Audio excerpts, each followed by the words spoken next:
Good morning, Ray. Morning, Nick. How good is this? This is great. This is probably the most unique. We've had some good spots, by the way, but I think this tops it. Oh, I don't know. It's pretty damn good. Did you see the look on his face? Yeah. We are sitting. What would you call this place? What does he call it? That's the question. The plane room. The plane room. Is it as simple as that? It's the House of Plane. The house of plane. Yep.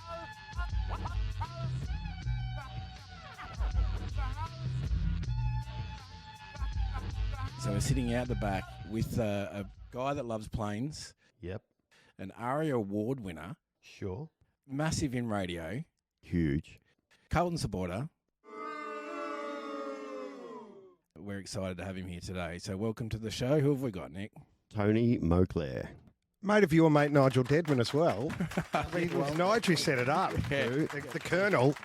You'd been on our radar for a bit, and luckily Nick had the contact with Nigel and went, That's the Mildura link going back because we emigrated to Mildura in 1973, and so I was back there last year for the 50th anniversary. oh, wow. Oh, right.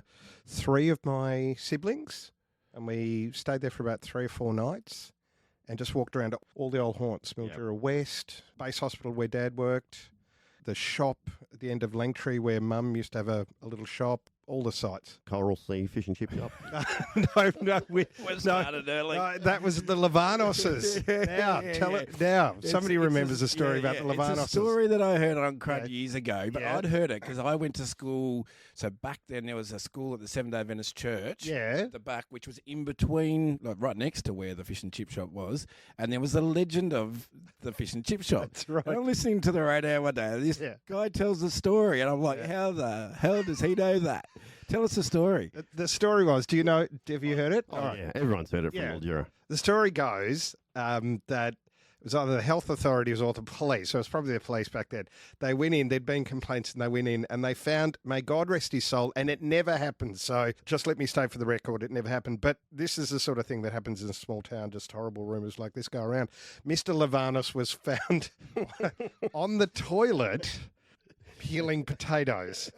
And to a 7-year-old kid, you go, oh, that's absolutely disgusting, without thinking, it's so impractical and stupid. Well, I thought it was a thing because I remember being at that Seventh-day Adventist school Yeah. and seeing Miss Levanos walk out with a big pot of potatoes down to the toilet. So I'm calling. All right. Rumor is true. But there was plenty of other stories about that fish and chip shop too. It was a great mystery from when we were kids, wasn't it? Like the fish and chip shop, because I've heard all sorts of things about people smuggling and everything. Really? Oh, yeah. Well, the great mystery was back then how you could feed a family of, let's say, 4 for $2 on fish and chips, whereas now you get no change. I'm not joking. You get no change out of about $100. Yeah. It's It's crazy. insane. Now, speaking of stories that you've told on air, Yeah. that you have, let's say, appropriated from other people.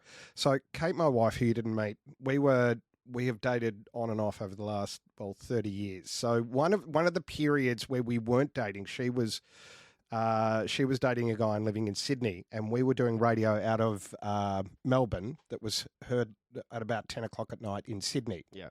And she's in a supermarket one night, and I'm telling a story about a time when I was at school. I would have said Mildura West, Yeah. and there was a sports carnival or Little Athletics. Yeah. And it was around the time of the $6 Million Man when it was really popular. Yep. So the starter's pistol goes off, and 5 kids just go hell for leather for the starting line. But I stayed kind of at the starting line, just going in slow motion. Kate stopped what she was doing and screamed at the roof where the speaker was coming from in Sydney and where the radio was coming out of, and said, "That's my story." And it was. Really? I'd completely ripped off my future wife's story. You're Yeah. joking. Well, you know, broadcasting is a hungry beast. You just got to. Right. Hey, before we go down the broadcasting road, Yeah. you mentioned when you immigrated. Tell us Yeah. about where you came from. We came from Ireland in 1973. Dad had burned a lot of bridges in Ireland, I think. And so he got the job to set up the psychiatric wing of the base hospital. Oh, in really? Mildura, yeah. So I still remember that. I was 3 years old. I remember coming out. I will go to my grave believing it was a VC10 we were on, a BOAC VC10 because of the noise down the back. And we arrived in Melbourne and we stayed for a while at Mont Park, which was the big psychiatric facility that's not there anymore. I don't remember this bit, but we drove up in a convoy, up through Oyen and Irimple and all that. And we arrived on, was Australia Day 1973. Wow. So Mum and Dad had gone from an Irish winter. Mum was 6 months pregnant. Yeah. 5 children. No, hang on. Was it 5 or 6? No, it was 6 children, pregnant, Irish winter. I was about 38 degrees that day. And when we were back there, when you're a kid and you look back at things, and a house that seems really big. Yeah. I was back there about 6 months ago. The house was tiny. I don't know how Mum and Dad did it. And then on the first day, the kids were running through the house, my older brother John, and there were sliding glass doors, which we'd never seen in Ireland. And my sister ran through, pulled the door behind her. John comes around the corner, didn't see the door and ran through it. Oh. And he was taken off to hospital. He nearly bled to death. I remember him in the back of the car in a Department of Health blanket. And there was a visiting microsurgeon in Mildura on that day. But just complete coincidence. And he saved his life. So that was the first day Mum and Dad had Mildura. It was insane. What are the chances of that? Yeah. It was crazy. So that was the beginning of, I think we were there for 8 years and I loved it. Loved Mildura. And after Mildura, where? Melbourne, Mum and Dad separated. We came down to Melbourne and we were here for about 3 years. Dad died. We went back to Ireland for 2 years. Mum was terribly homesick, came back here and have been here ever since. Between Melbourne and Adelaide for 2 years, where I was doing Brekkie on Nova with Ryan Fitzgerald and Julian Schiller and Jodie J. Hill and Lisa Fernandez. Well, tell us about that, because my first memories of you was driving around the Western Ring Road listening to a show called Crud. Oh, Crud. Which was you and Julian Schiller. Crikey. Yeah. How did you get into radio? How did that all come about? Well, it was never a plan. Judging by what you see in this room, I was going to be a pilot. That didn't quite happen. I have terrible eyesight and I'm shit at maths, like really shit. So Jules and I met at school, and that's Julian Schiller. We wanted to get into comedy. We decided on getting into radio, which was, so we did a demo for 3RRR on a, how many tracks is that? The thing where... Yeah, that's got 4. That's 4. Well, we had a 2-track thing. I don't even know how we got it. We did a demo up. We thought it was the funniest thing in the world. We sent it in to a guy called Stephen Walker, and he said, "Oh, look, I get 100 comedy demos a week. Try doing a serial." So we did a serial, and I was showing you the scripts earlier. That's them there. So we ended up doing 100 episodes of a 5-minute serial called Bill, the New Zealand Social Worker. Then that was followed by Community Radio Update, or CRUD. So we kept that name when we went to Triple M, where we left community radio and went to commercial radio in the 90s when it was still absorbing about 80%, I think, of Columbia's chief export. I didn't realise that it stood for community radio. Yeah, it was, That's the first time I've heard that. There you go. There you go. And that was pretty successful, wasn't it? Well, we were, let's say, we started on late nights, so 10 to 1 a.m. Then we're doing 7 to midnight, 7 to 10 in Melbourne, 10 to 12 in Sydney. Then we went from there to nights, and then we ended up doing Drive at Triple M in Melbourne. And the story I always tell about when you're broadcasting in a market that you don't know. So we were from Melbourne into Sydney, and we'd try to make as many local references as possible to make it sound like we were from Sydney. And then a guy rang up once, and he goes, "Yeah, in Leichhardt, where Bakers Road intersects with Nobson's Road, just at the bottom of the hill there." And we went, yeah, we know that. There's no fucking hill there. So that's where we were caught out. Well, back then, that was probably... There probably weren't too many radio shows that would be doing Melbourne and Sydney. Like, you get a bit of it now, but it was probably one of the first that went across. Well, they just tried it with Richard Stubbs. This is the thing. Because you would know, radio, like TV, like a lot of things, they're subject to fads. And so one always overweight golf-playing consultant will come in and say, "Here's what you need to do." And so they said, you need to get Stubbs into... It's the Kyle and Jackie O thing. But on a kind of less aggressive level with Richard Stubbs. And so they got him into Sydney, and they boned the Brekkie show up there, and they got Richard Stubbs in. And Sydney hated him. Really? Well, It just, again, that's not a knock on Richard Stubbs, who I know, and is a brilliant broadcaster. He was just right for Melbourne, not right for Sydney. Yeah. Yeah, he was huge in Melbourne, wasn't he? He was. My God, he was the king of Melbourne radio. So good to listen to. But Still is when, what is it, Brothers? the Brothers Grimm. Grimm. Yeah, with his just absolutely sensational brother Grubb. Oh, what an absolute legend. He's just Grubby a is a superstar, legend. that man. So Triple M Brecky had not done well and not done well for the station up there. And we used to go up there and do occasionally, they'd fly us back and forth just to, because we were broadcasting into Sydney. So they would say, why don't you come up and get to know the city and do the show from up there? And they used to, with pride, show us the broom cupboard where they made Richard Stubbs broadcast from. Oh, really? When he came up for the same reason. So, which is only a roundabout way of saying that networking is not new and the failure of networking is not new either, because it doesn't work, because the great thing about radio is it's live and local. Yeah. And once you try fiddling with that, you're doomed to fail. As a kid from Mildura, did you ever think you're going to win a couple of arias? No, I didn't even know what an aria was, to be honest. What was the plan when I was a kid? I think I was going to join the Air Force and fly an F-111. I think so. That sadly never. The closest I've got is actually making a 48 scale one, which you can see up there in the classic Southeast Asian camo scheme. No, I don't have no idea what the plan was. I'm sure Mrs. West in Mildura West had great plans for me. She always liked me. Tell us about how the arias came about, and the personality that. That guy, that idiot. How did the arias come about? Okay, the whole Guido story. Guido started, I'll give you the origin story of Guido. Jules had a mate. I'd love you to meet this guy. In his prime, he was, oh my God, he was such a unique individual. This is the sort of guy he was. He was tall, good-looking man, this guy, and was just obsessed with working out. And he was a family friend of Jules. And he used to come over, and Jules had 4 siblings, so busy house, lots of food in the house. And he used to come over and go to the freezer and take out a 4-litre tub of ice cream and take out a big bowl and put about 8 scoops in it. Mm. He'd put the bowl full of ice cream back into the freezer, and he would sit down with the remaining 3 litres of ice cream and eat it. That was it. So he was one. That was one part of who Guido was. My brother was at La Trobe Uni, and he started dating a Greek girl called Varna. Everything I'm about to tell you is 100% true. What could possibly go wrong? Thank you. All right, date number 2. Yeah. They went furniture shopping. That's true. So then what you said, she used to come around to the place we were living in North Blackburn, because they were kind of a traditional Greek family. Her brother would have to chaperone her. And so it was my job to babysit him while Pete went to the car park of the North Blackburn shopping centre to have sex with Varna in the back seat of his EH Falcon. Okay? So I think his name was Jim, the brother.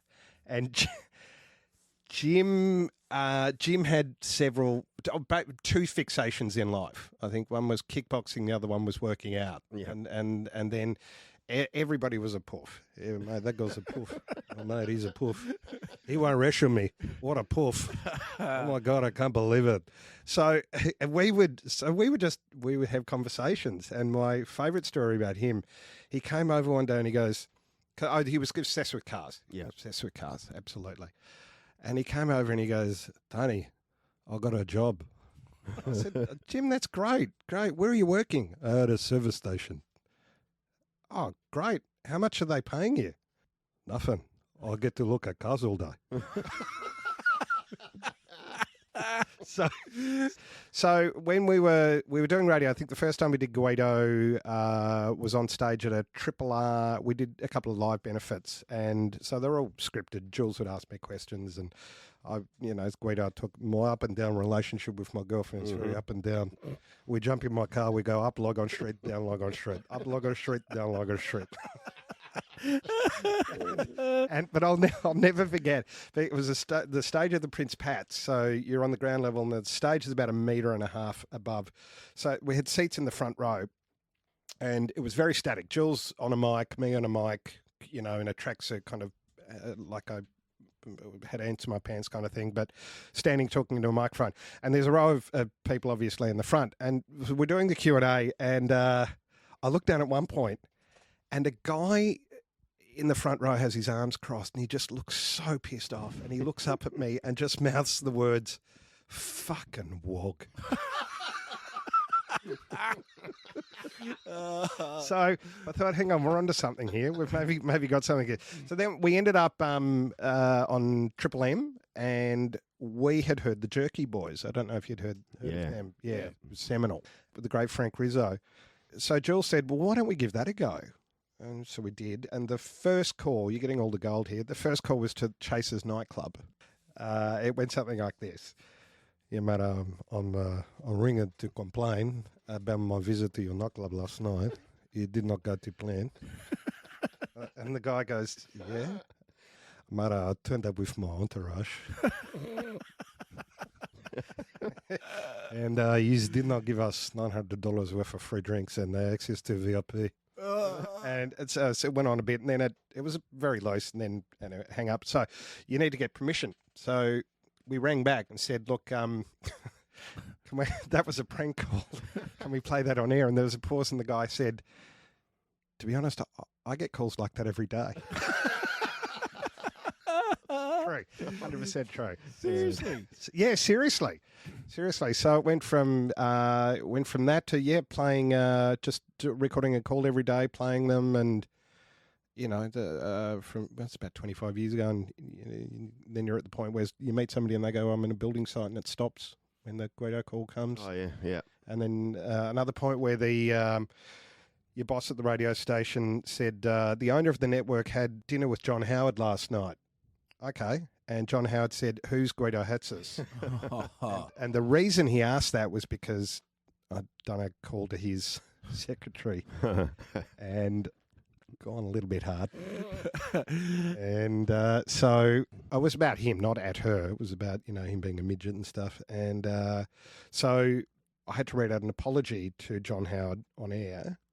That played once an hour. When we made jokes about Alphonse Gancitano, we had to read out an apology to him every half an hour. You're joking? That's 100% true. Really? Yeah. Oh, right. Yeah. So the John Howard one went to air? That definitely went to air. Wow. Yeah. I remember Jeff Ellis, the guy who's married to Mrs. Boost. Him staring at me as I read that apology to make sure there was no laughing, no smile. Yeah. Oh. Yeah. That's crazy. Oh, just rattling the cages. So along the way, you must have found yourself in some positions like that where you just went, I can't believe I'm talking to this person or this is happening. Yeah. Tell us a bit more about people you've met along the way that were just wow. There was an insane trip doing Guido for the Russell Gilbert show, which the Russell Gilbert Live, and they wanted to do Guido stuff, but they wouldn't film my face for whatever reason. Too handsome is what I like to think. You don't fit the Guido. No, exactly, and that's why. Ireland. Yeah, pasty face, skinny white guy.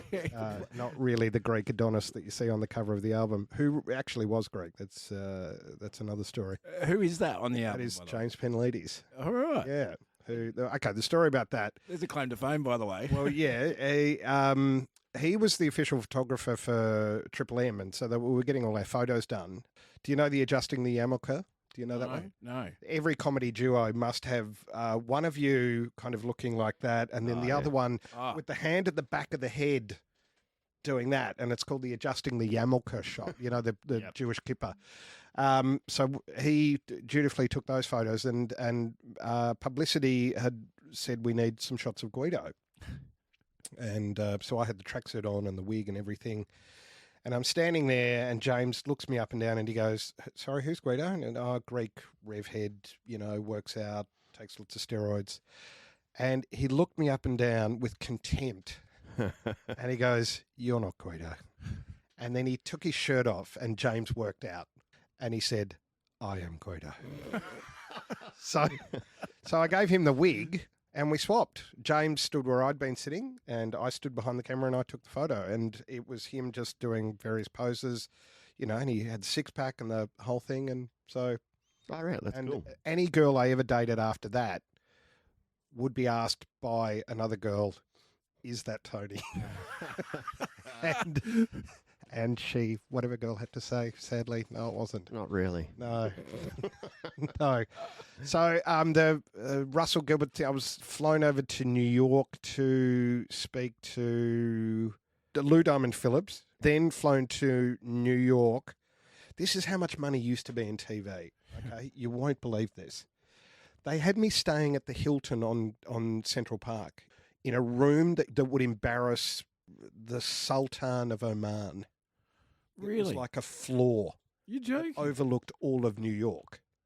And I was there because I was there to interview Rachel Hunter, Claudia Schiffer, Kim Cattrall. Oh, Kim Cattrall was part of Sex and the City. yeah. Are you actually serious? I'm 100% serious. Far out. The room was insane. That is crazy. And I had a driver and I'd flown over business class. This is our Channel 9. My current employer, who are wonderful, and they are Channel 9. But that's just how mental it was. And so doing the interview with Claudia Schiffer, and at one point, she was really difficult to interview because she was... I've heard that. because she's German, and she's also speaking to an idiot in a wig with a strange accent. Yep. Yeah. And so she didn't quite know how to take me. I'd done all this preparation for her, and so I'd had all these questions like, you were a horse rider as a girl. And she went, no, I wasn't. And I'd had like three jokes. And, I'd read bios where Claudia Schiffer was a keen equestrian as a child. She progressed, and at the age of 14, she gave it up to do modelling. So she dead battered me on a lot of stuff. But it's hard to stay mad at her because she's a supermodel. And then at one point, she said, Guido, can I sit on your lap? Really? And I said, no. Yeah, that look says it all. True story? True story. True story. I said no. I don't know why. Sorry, that's really brought the mood down. Schiffer brains. Yes, thank you. Well said. Oh, nice one, Ray. Well I think said. that's a Ross Stevenson joke. I've heard that one, actually. Yeah. That's up there with the Zarzov brothers for Ross, I reckon. Oh, yeah. What's the Zarzov brothers? Have you not heard about the Zarzov brothers? Ross talks about them all the time. There's Bluey. Yeah. Zarzov. Of course. Yeah. And he goes on. He's got about 10 of them. But anyway, so keep on with the story. Then, okay, the really weird thing now about Guido is there is, I don't know if this is going to make you, give you sleepless nights or not, but there are now senior leadership in the RAAF who all went through pilot school dealing with the stress by listening to Guido Hatzis, and they're now all air commodores, group captains, and potential leaders of the Air Force. Oh, wow. So I've become mates with an ex-roulette pilot who told me that, and have met various RAF people who listened to Guido on the way through, and I jagged Neil Mitchell's cast-off roulette's flight last year. So he came to town, they'd lined Neil up, he didn't want to do it. His producer, Alyssa, just gorgeous human being, said, well, if you don't want to do it, I know somebody who does. And I got the call. I was doing overnights at the time. So I got to go up with the roulettes. Wow. And our call sign for the flight was Guido 1. Oh, nice. Which was great. That's good. That was very exciting. So stuff like that. And then the other story I was told, I don't know, about 2002, I met a guy, and so we're talking, and he goes, mate, you do Guido? And I said, yes, I do. Yep. Mate, there's only one problem. I'll go with the Guido character that you do. Yep. What's that? Mate, nobody speaks like that. Again, that is a true story. Oh, my God. Classic. I'm not making any of these up, because if they were true, I wouldn't be able to remember them. Guido was massive in Mildura. I'm really glad to hear that. Managed a music store. Awesome. And I had just cassettes lined up. Well, I don't know why we never did an in-store. I did so many in-stores. Yeah. Were you number one comedy CD? Was it 2 years running or something? Yeah, it was. They did. They sold, I've got to say, remarkably well. They really did. And we had no idea. We put out the CD as a kind of a bit of a lark. Being on radio, you do interviews of musicians. So we knew all the music label people then somebody suggested that we put out a CD, and we thought, because we'd done a Crud and a Bill cassette. Oh, okay, yeah. When we were on Triple R. We spoke to a couple of record companies, and the Universal guys were really good. There was the guy who ran them, I think his name was Paul. He was ex-South African. He was a real character. He was brilliant. We really liked him, and we got a good deal and all the rest of it, because we would just hand them over the completed calls. So they didn't have to do anything except make CDs and put them out. And they, strangely enough, always came out just before Christmas. Who would have thought? Yeah. And so we put them out not expecting anything at all, and then they just, they just sold really well. They went gold, and then they went platinum, and we realised, wow, we're really onto something here. And it's a kooky, crazy, bizarre thing that you'd probably only want to do once or twice in your life. It was very strange and intense. And so you're telling us you've had more Christmas albums than Mariah Carey? No, she's done slightly better than me. She's my favourite Mariah Carey story. I don't care if it's true or not, but the director of her music video, do you know that one? No. Okay, so Maria, we'll get you in the ball gown here. You'll come in here. You'll sing the first chorus here, and then I'm going to just get you to go up the steps of this grand mansion, get halfway and sing the second chorus. And she just looked at him and said, "I don't do stairs." So, that sounds about right. Yeah, it does. Yeah. So that's what happened. It was lunacy. It was crazy. So I feel like we could talk about your radio career for a day, because we're both fanatics about radio. We listen to you every day, both of us. Thank you. Yeah. Thank you both. So just tell us a little bit around transitioning from overnight into afternoon shift. Boy, well, because your overnight show was canned for a minute. Yes. Now there's another war story. Mm. There's another war story. That was. I might have been part of the petition, Good actually. Man. Yeah. Thank you. That is, I could live to 100 and never have a day as old as that, or that whole experience. I bet. So, speaking with my manager, or my station manager, Stephen Beers, in the lead up to that, there was all talk about the network having changed hands. We did. We went from Macquarie to Nine, or so, I don't know. And he was making vague noises about some sort of change, but there was nothing definite. And I went on Christmas break and then didn't hear anything. And the day before I was due back on air, the Friday before the Monday, I gave him a call because I wanted to just clarify a couple of questions I had about doing the show.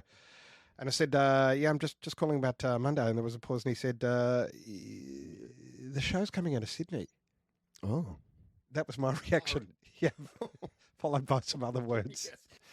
And I hadn't been told, and I always wonder what would have happened if I turned up on the Sunday. And it's not the first time that's happened in radio. As you guys might know, the irony is we deal in communication, but nobody gets communicated with. So I was shell-shocked. So the show from Sydney rolled out on the Monday. I thought, okay, well, I'll get a payout, I guess. I said to Beersy, "Have you rung Bianca?" And he said no. So he gave Bianca a call because the show had been going really well. Yeah, it was a lot of fun to do. Yeah. Then it caught fire in the Herald Sun, and there was a petition. There were lots of names on the petitions, and there was a picture of me from 2001, which was very flattering. Very nice of them to do that.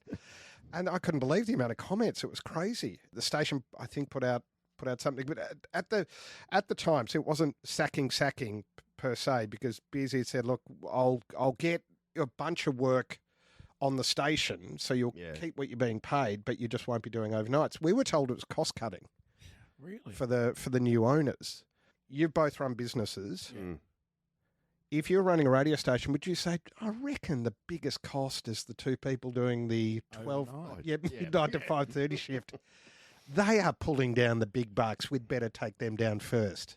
It was so bizarre. So that was going on, and there was, AW Sax overnight duo.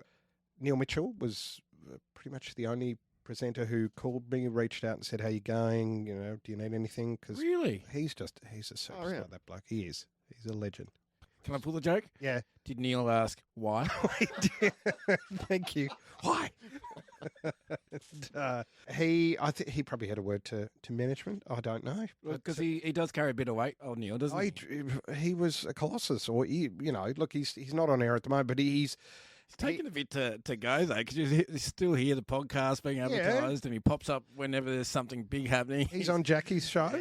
Yeah, He hasn't. But he, for, 25 years, was getting up at 3 a.m, getting in there. Yeah. It's a great success story, to be honest. All work.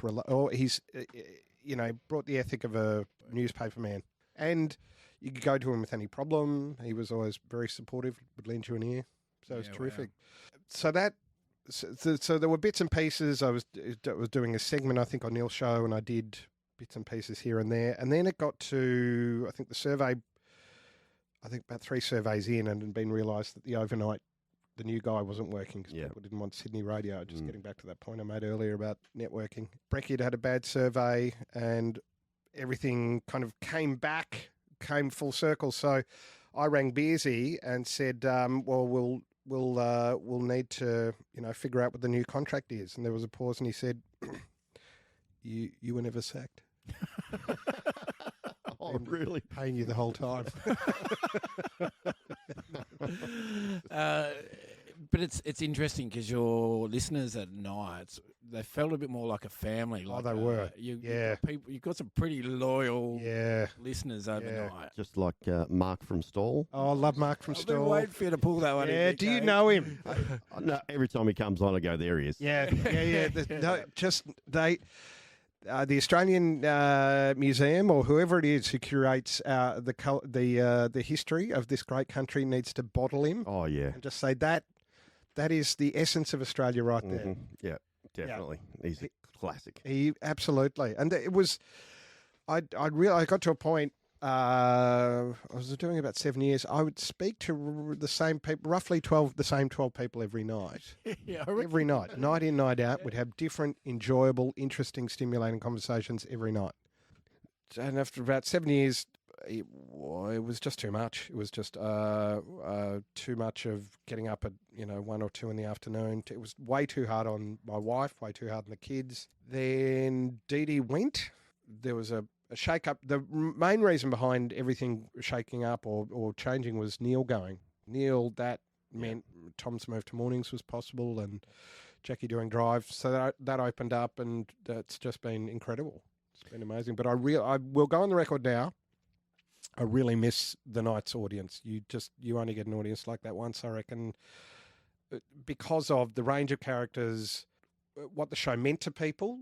Bianca and I had such a great chemistry on air, same with Woody, and the fact that you could talk to people for 7 or 8 minutes, whereas Arvos, which I absolutely love doing, but everything's kind of broken down in every half hour. Yeah. It's got to be, you're just a lot more time constrained, whereas that was just very loose, warm kind of radio. Would you say the loyalty kind of followed you into afternoons, though, from overnight? Some of the overnighters pop up, but the reason they're up overnight is because they can't sleep, because they keep those hours, and I think they find afternoons kind of more difficult to listen to. Yeah. So it's always nice to hear from them, but again, it's a bit like you can't indulge in the same jokes or the same banter because, again, you don't have the time. It's a different audience, and they don't get the in-jokes and that sort of thing. So it's a bit hard. The obvious question that we've got to go to now, given where we're sitting, tell us about the love for planes. And because coming from Mildura, there's not many planes in Mildura. Oh, no, there was a great museum there. We were taken out to that museum, probably grade 3. There was a meteor there, Gloucester Meteor. I remember that. Whereabouts? Mildura Airport. Mildura Airport was a big... I've actually never been to the museum. Yeah, I think it's only a room now, but it used to be. I don't know what happened to all the aircraft, but it was definitely there. And Mildura was a very important training base in World War II. Well, that's true. Yep. Yeah. So actually, I didn't tell you, when we moved to Mildura, we lived next door to a Gallipoli veteran, Mr. Brown, and his wife. Okay. That's pretty exciting too. But Nige wrote off to the RAAF. The gateway drug was trucks. I was obsessed with trucks. And a guy called Mr. Burgess used to live around the corner from us in 10th Street. He took me for a ride in his truck, and that was one of the most exciting things. I later got banned from the Petters house. They lived next door to the Burgesses. Do you know why I got banned from the Petters? I'd hate to guess. Okay. I chewed the Lego. I rocked up there to play, and the older sister said, "You're not coming in." What? No, you're banned. I'm not sure if it was 2 weeks. I once got banned from the lounge nightclub in the city for telling a DJ to suck my cock. But I didn't have that kind of vocabulary when I was a kid. All I did was bite Lego, and that got me banned. So anyway, Nige got this publicity book of all the aircraft in the RAAF, and he got 2 copies. And Nige and I were mates in primary school, so I wish I still had that book. It had Caribous and Canberras and F-111s and Mirages and Mackeys, and that's where it started. It certainly really got its hooks into me. My dad encouraged it. There's I think the oldest aviation-related book I have is here. Oh, that's it there.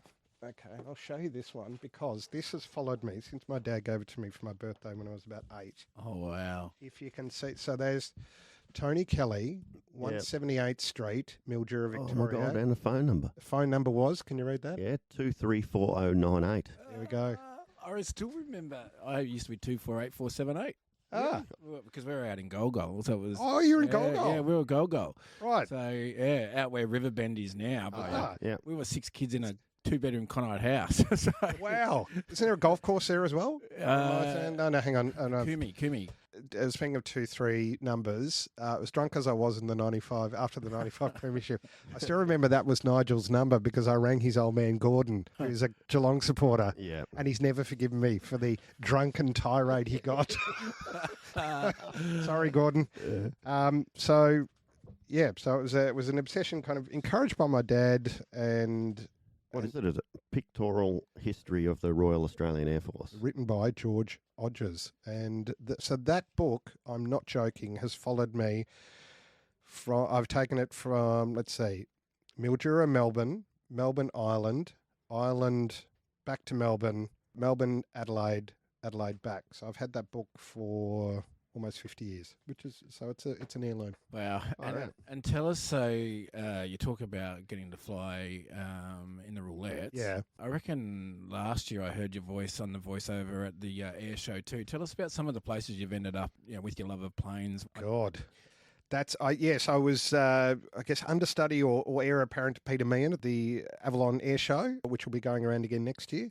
Where's aviation taken me? It's taken me to museums all around the world. I led a tour group last year, which was amazing in the UK. Wow. That was a hell of a lot of fun. For a while there, I was writing for Australian Aviation Magazine, so I'd fly, Okay. I'd go to RAAF bases around the country, and one particularly, an Air Commodore he was head of what they called a FEG, a Force Element Group, and he wanted to get some publicity for, I think, drones that they were flying out of Woomera. So he had me fly to Williamtown, interview some people there.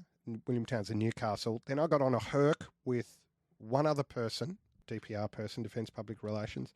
We flew from there to Woomera in the back of a Herc, which was amazing. Far out. And we were given a whole tour of Woomera and what they do with the drones and all that sort of stuff. We're back in Adelaide, and then I ended up back in Melbourne. But that was insane. That's phenomenal. Yeah. Certain warbird flights in there as well, in the back of a Mustang 25 years ago. So, yeah, it's been a passion that I have indulged, and my wife would say overindulged. I bet. Yeah. Prized possession? Prized possession. There's a bunch of stuff I've got over there where you can see antiques and things like that people have sent me. Some people may think this weird, but I married the daughter of a pilot, and one of the things I really like are his logbooks. Norbert ended up flying 727s and 767s. So the first time I met him was about 1992. It was after the pilot strike. He'd retired, and he had a big picture of an Airbus 767 up in his wall. And I was a scruffy, smelly, know-it-all. And Kate goes, "Oh, this is Tony." And I, yeah, g'day. And there's a picture of the 767, and we're talking about it. And I corrected Norbert Oh, really? on what its maximum ceiling was. I was wrong. and I think it affected our relationship thereafter. So, yeah, don't do that if you're listening at home. That's gold. When is Yeah. Planes, trains, and no automobiles making a comeback. Oh, that was a casualty of me getting afternoons, and Beersy said, "I don't want you doing radio 6 days a week." So I had to be ordered off that show. Oh, really? Yeah, because it was a lot of fun, and it's very niche, but it really found an audience and people. And you're on air with Grubby, who just makes everything easy. Yeah. He was talking to a guy once who'd been on a train in the Himalayas, in the mountain range between Pakistan and India, and his delivery is just so exquisite. So Grubby just said, "So you've taken a train up the Khyber."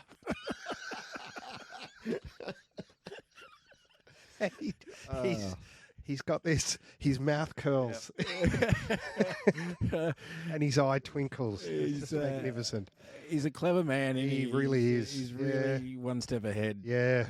He's done so much radio. Yeah. So much radio. Yeah. And you need to see his Jag. Oh, really? He's got an amazing, beautifully preserved Jag. Because probably back when, around the crud time, would have been Grubby and Dee Dee at their heights on... Yes. That's right. They were on Gold, and they were Fox as well. For a while, Triple M and Fox were sharing the same building. And so we had we'd have Jeff Hallis with his samurai sword, and we'd do air checks. Do you know what an air check is? No. Right. The bane of any commercial radio talent.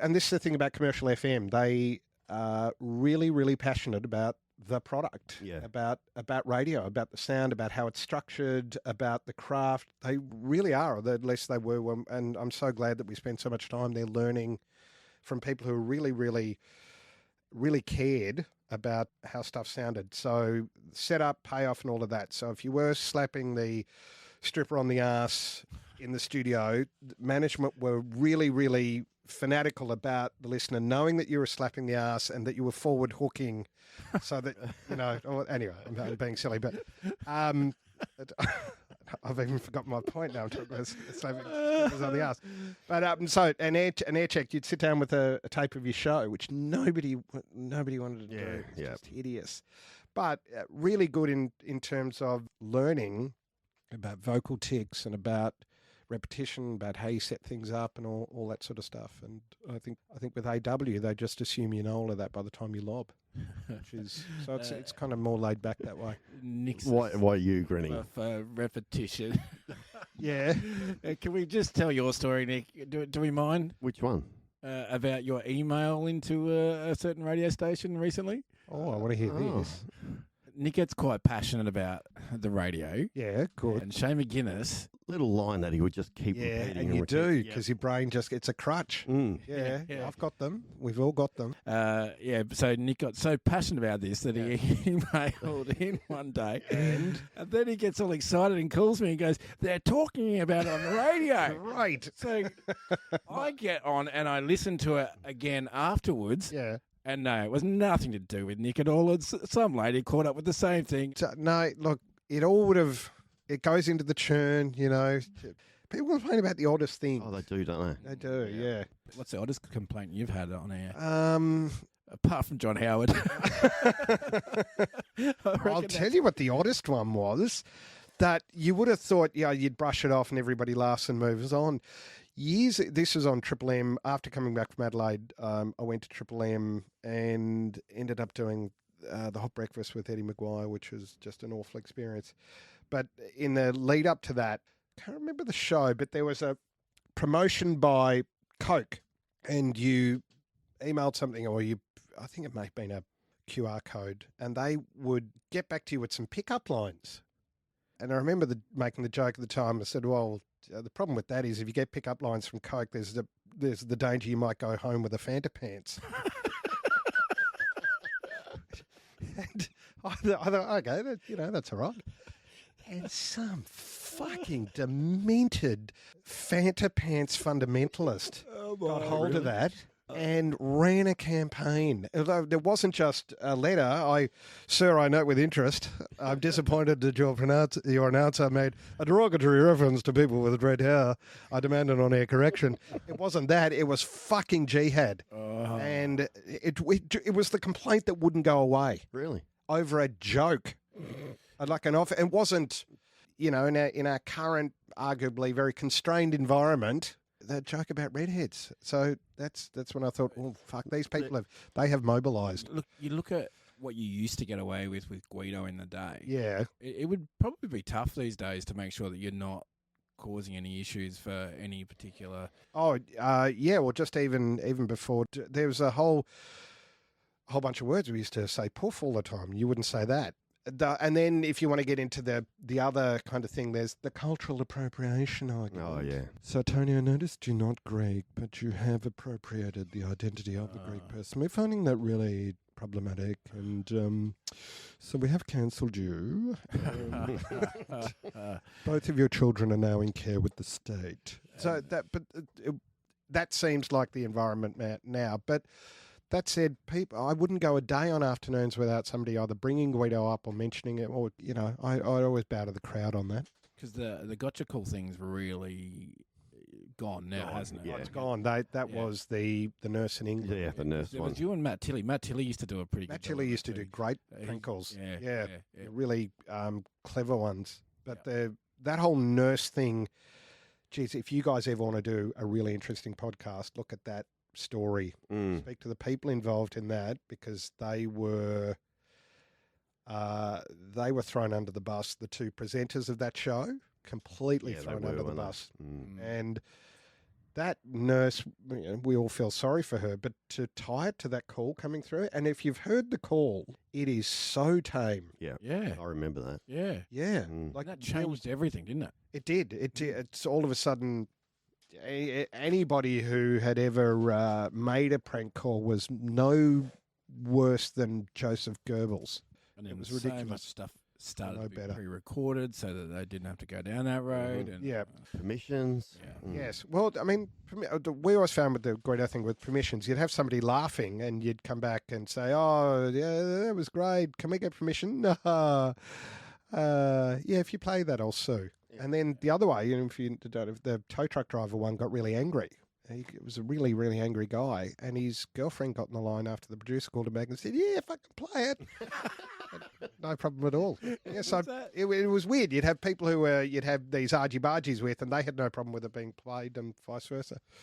Now, coming from Mildura, there's always been a bit of a rivalry between two clubs, and obviously we're Richmond supporters because it was Mildura's heartland, but the other side of the Richmond supporters was the Carlton supporters. Yes. And you've got a love for Carlton. Tell us about that. Well, that all came from...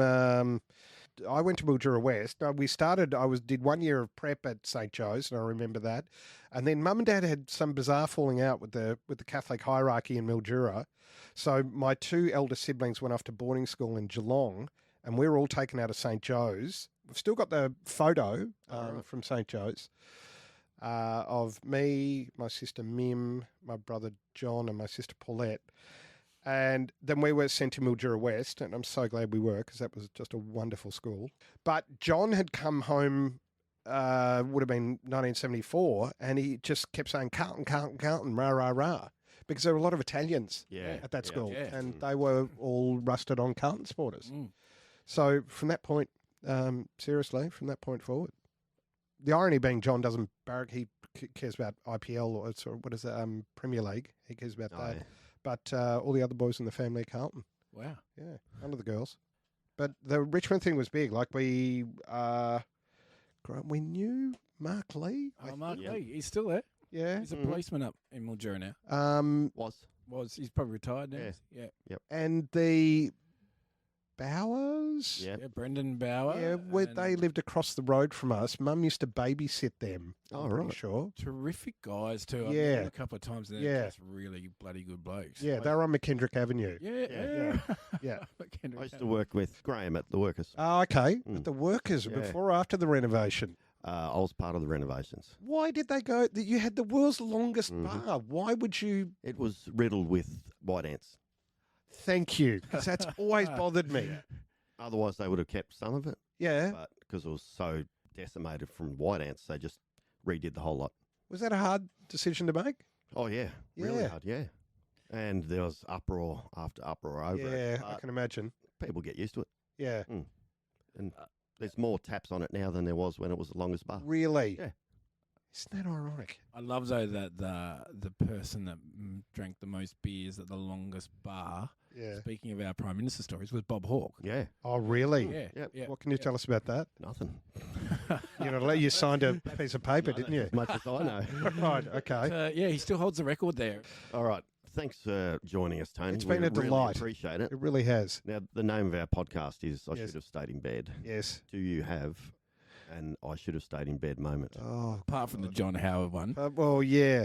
I've got, but this is the only one that comes to mind, but I know I've got 1,000. The cycling trip in Ireland, 1986, to go and visit relatives in Northern Ireland from Galway. So that's like, I don't know, let's say like going from Melbourne to Ballarat. We get halfway, Mum's going to drop us off. We've got bikes in the back of a rust-riddled car. Mum drops us off halfway to our destination. We take the bikes out of the boot. Mum reverses over them. Okay, it's Saturday in Ireland where the shops close. This is Saturday afternoon. The shops close at about, 12. We have to get a bike repairman. Somehow he repairs them. Then we head off. And anything that could have gone wrong after that point did. So we ran out of money. Two Catholics who ended up in a severely Protestant town at the height of marching season when it's not a good place or time to be Catholic. Oh, yeah. And flat tyres and hostile people and the train tickets we thought would get us home didn't work. And in tears to a flint-hearted auntie who lived in Dublin, who only reluctantly, after a pleading phone call from my mother, gave us the money to get home. So I really wish we'd stayed in bed for that. I wasn't in bed with my brother, by the way.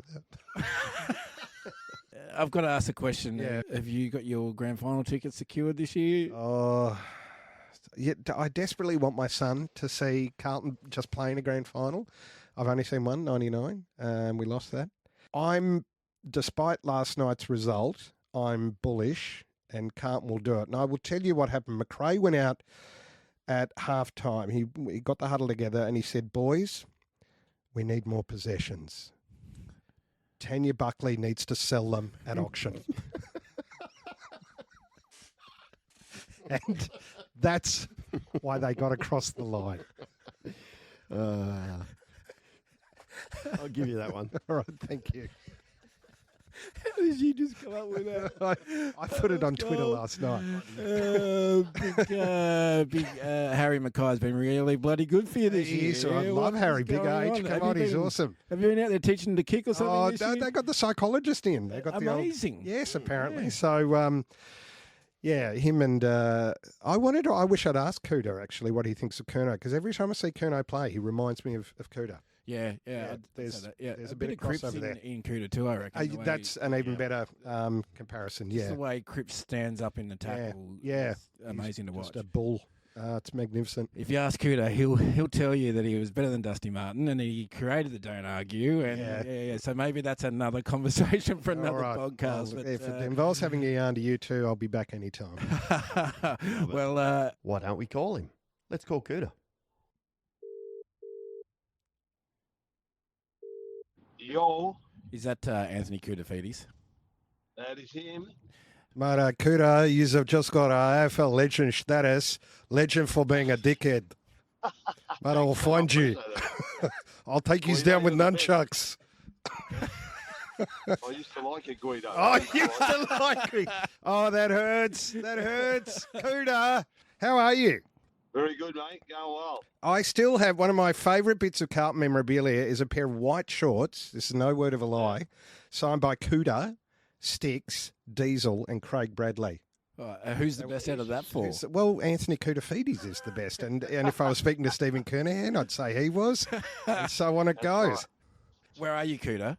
No idea, mate. I'm heading towards Poo Wong. Poo, P-O-O, Wong. Yes. Is that, So have you ever heard of I Poo have Wong? heard of Poo Wong, yes. How? He's going to the Paris end of Poo Wong, we should point out, the good part. That's right, straight to the footy oval. Ah, right. And a few functions today, Kuda. Yeah, I've got a couple more after this. Newcombe, after Poo Wong, and then something in Carlton tonight called the Ballers. So they've got a lot of darts and those sort of things happening there. What does that involve, Kuda? You turn up and then what do? You talk about your incredible career, or do you talk about Dancing with the Stars? Or both. No, like today will be like a president's lunch thing. So they have all sponsors and whatever. So I'll go there, talk, and then do a Q&A, Yep. hang out with the people and whatever for a couple of hours. And then I'll head off to the same thing as in Newcombe. I think they've got some sort of celebration there today. Yeah. So I'll get there at half time of the game, have a bit of a chat to them, and then hang around after the game as well. What's the one game in your career you get asked about the most, Guido? Oh, the 99 prelim probably. I mean, the grand final will always be there, but the 99 prelim just for the occasion that it was in terms of Essendon being the unbeatables, and we beat them by 1 point. And I think anyone that was there that day would always say it was the greatest game they've been to, in particular Carlton supporters, but I've had some Essendon supporters say it was an unbelievable game too. So I think from both sides of the fence, for whatever reason that day there, it just turned out to be something special. Thank you to Dean Wallace for just being Dean Wallace and trying to get past Fraser Brown. That was, what a moment that was. Correct. Now, I'll get your thoughts on this. I'm taking over here and I shouldn't, it's not my podcast. Glenn Manton, an old teammate of yours, is on afternoons. I'm doing afternoons on 3AW now, Cooter, and Mance does a segment every week. What should I know about him? He's a good man, Mance. We all know him for the Bolt. I'm sure you remember that. Yes. He's a good man. He was one of our close mates. We call us the three amigos between him, Andrew, and myself. But he's very good, mate. He's a great speaker. He presents, I think, all over the country. Yeah. I think he presents to a lot of schools. He's very motivating. Yeah, he's had time being like the ambassador, wherever he was. For White Line, which was, juvenile detention centres. And he's done a lot of work like that to a lot of kids. He's very inspiring. And, he speaks really well. There's no dirt there, though, Kuda. No, we don't want dirt on the podcast. All right, we'll have to do a sealed section. Yeah. For Patreon. That's right. It's the OnlyFans page. That's it. Whatever that is. Yeah. What car are you in, Kuda? The Lexus, mate. Oh, that is weak. Bright and Lexus. The guys down there, they look after me really well. Do a couple of burnouts, mate. Do it right now. Come on. I'm at the roundabout now, so I'll do a donut. He's our legend. For you. All right, mate. Hey, good luck today. You'll need a bit of no-dos tonight, I would have thought, by the end of the day. But yeah, good to speak to you, and thanks for taking that call. Pleasure, man. See you. Bye. On your Kuda. Bye. I've really enjoyed my time here today. I could chat all day. Yes, but someone's got to get on a plane. Can't wait for that. All right. So, but thank you so much for your time and Pleasure. welcoming us into your house. That's been amazing. Well, you've been very well-behaved guests. So. We haven't left yet. All right. Thanks, mate. You're a legend. No worries. Thanks, Tony. Really appreciate it. Cheers. Thank you, guys. Oh, my God, mate. This episode was brought to you by Bread and Butter Bakery, 2 great locations, Deakin Avenue, Mildura, and Irimple Hub, Irimple. Fucking wog.